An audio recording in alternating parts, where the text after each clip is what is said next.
Hello everyone, আজ আমি আপনাদের জন্য বানিয়েছি ফুলকপির পাকোড়া রেসিপি। ফুলকপির তরকারি তো আমার চ্যানেলে আমি অনেক দেখিয়েছি, তাই আজ আমি আনলাম আপনাদের জন্য একদমই মুচমুচে আর টেস্টি পাকোড়া রেসিপি। অবশ্যই আপনারা এই পাকোড়াটা একবার তৈরি করবেন, আপনারা এটা স্ন্যাক্স হিসাবে বা ভাতের সাথে স্টার্টারে একদম সার্ভ করতে পারবেন। চলুন তাহলে আর বেশি দেরি না করে এই রেসিপিটা শুরু করি। সাধারণ এই ফুলকপির পকোড়া যেটা আমরা বাড়িতে তৈরি করি, সেটার মধ্যে কিছু ইনগ্রিডিয়েন্টস মেশালেই কিন্তু এটা অসাধারণ হয়ে যায়। অবশ্যই আপনারা পুরো ভিডিওটা দেখে যাবেন। দেখুন, এখানে নিয়েছি হচ্ছে একটা ফুলকপি, একটা বড় সাইজের ফুলকপি আমি ব্যবহার করছি। সবার প্রথমে ফুলকপির ডাঁটিটা কেটে বাদ দিয়ে দেবো, আর তারপরে ফুলকপি থেকে একটা একটা করে ফুলগুলোকে বার করে নেবো। যদি ছোট সাইজের ফুল থাকে তাহলে গোটা রাখবেন, আর বড় থাকলে সেটাকে একটু ছোট ছোট টুকরো করে কেটে নেবেন। ঠিক এই রকমভাবে ফুলকপিগুলো আমি কেটে সব দেখাচ্ছি তারপরে আপনাদের। তো দেখুন, এখানে সব ফুলকপিগুলো আমাদের কিন্তু কেটে রেডি হয়ে গেছে। ফুলকপিগুলোকে এবার আমি একবার ধুয়ে নেবো প্রথমে, আর তারপরে অপর দিকে এখানে কড়াইয়ের মধ্যে আমি জল গরম করতে বসিয়ে দিয়েছিলাম আগে থেকে। এবার এর মধ্যে ফুলকপিগুলোকে আমাদের এক এক করে দিয়ে দিতে হবে। গরম জলের মধ্যে এটাকে 2 থেকে 3 মিনিট মতো একটু হাই ফ্লেমে ভাপিয়ে নিতে হবে। সামান্য একটু নুন দিলাম, এতে কী হবে, জলের মধ্যে দেওয়ার কারণে কোনো রকম যদি ছোটোখাটো পোকামাকড় থাকে সেগুলো কিন্তু জলের মধ্যে বেরিয়ে যাবে। তাই অবশ্যই ফুলকপিকে এরকম হালকা করে কিন্তু একটু ভাপিয়ে নেবেন। তো দেখুন বন্ধুরা, এখানে কিন্তু ফুলকপিটা আমি একটু নাড়িয়ে চাড়িয়ে দিলাম, আর এখানে প্রায় 3 মিনিট হয়ে গেছে। এবার ফুলকপিগুলো জল থেকে সুন্দর করে জল ঝরিয়ে আমি ছেঁকে আলাদা একটা পাত্রের মধ্যে তুলে রেখে দেবো। তো চলুন ফুলকপিগুলো সব তুলে নিচ্ছি। দেখুন, ফুলকপিগুলো কিন্তু এখানে আমি তুলে রেখে দিচ্ছি আলাদা একটা বাটিতে। আর ফুলকপিটা যতক্ষণ না একটু হালকা ঠান্ডা হয়ে যাচ্ছে না, ততক্ষণ এর জন্য একটা স্পেশাল মশলা তৈরি করতে হবে, সেটা দেখিয়ে দিই।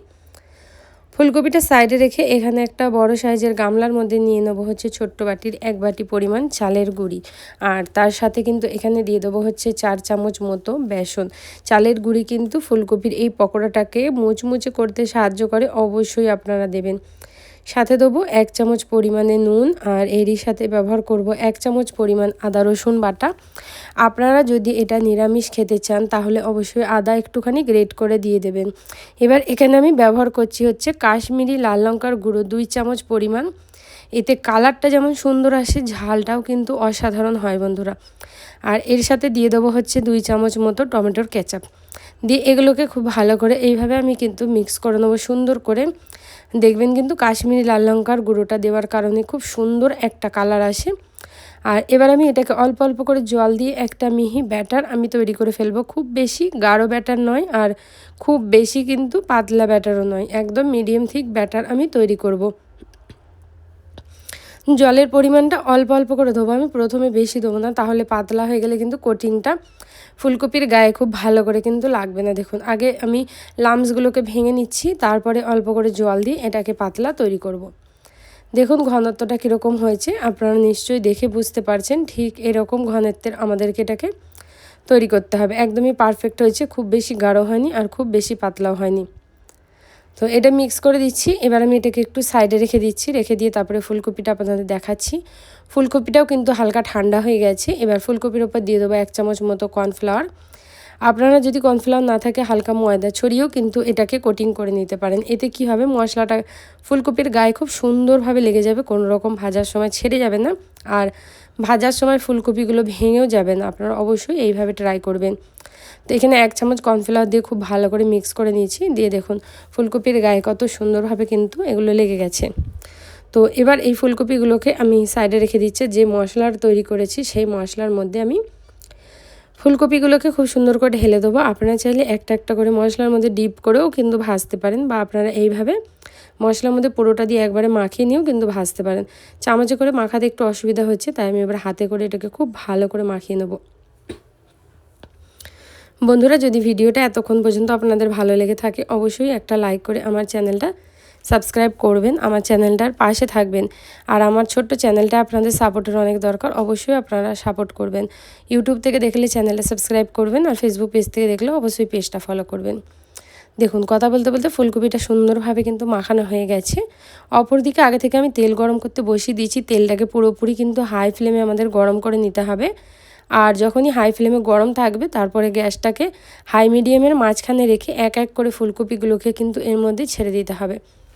তো কড়াইয়ের মধ্যে যতগুলো ফুলকপি ধরে আমি কিন্তু একবারই ততগুলো ফুলকপি এখানে দিয়ে দেবো। আর দিয়ে প্রথমে কিন্তু এটাকে হাই মিডিয়ামে এটাকে ফ্রাই করে নেব।